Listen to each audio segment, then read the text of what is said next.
Bueno, hoy le vengo a hablar de una niña que murió inocentemente, la asesinaron en una excursión en Santiago que hicieron.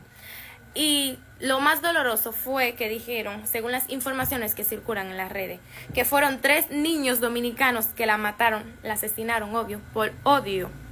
Eso no puede ser posible. Dije que este país es un país de derecho, un país que ayuda a la gente y todo eso. Eso es mentira, todo eso es falso.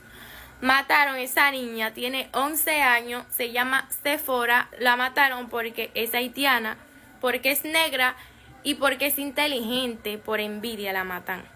La mataron. Yo quiero justicia por esta niña. Todo el mundo quiere justicia.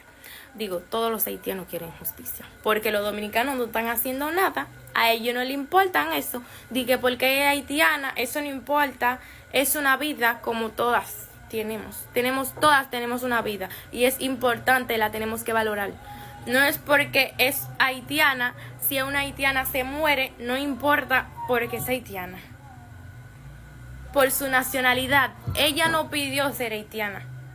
Ella nació haitiana, pero no lo pidió, nunca pidió ser haitiana. No fue por su culpa que ella nació negra. No fue por su culpa. No la pueden matar por racismo. Por racismo y por envidia. ¿Por qué? Yo no puedo entender eso.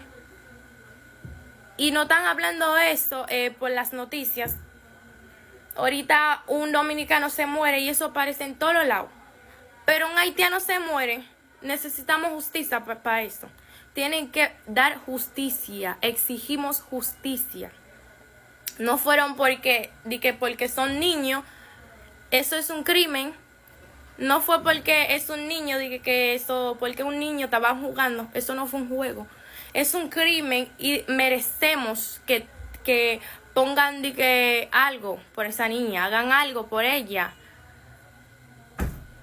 Presidente, continuando con el caso de la niña de nacionalidad haitiana, este caso no solamente ha empañado la imagen, sino también la del país. Hay algunos que señalan que República Dominicana es un país racista. Nos gustaría saber su parecer. Gracias. Sobre el tema, este no es un país racista, este es un país donde somos un país mestizo en más de un 85%. Y nunca ha habido esa situación. Aquí yo veo a una niña que hay que investigar, donde realmente es una pena, es una tragedia, y lo que el Ministerio Público tiene que investigar y tomar las decisiones según la ley. Eso es lo que nosotros vemos, independientemente de cualquier color de la piel o de cualquier nacionalidad. Bueno, muchas gracias.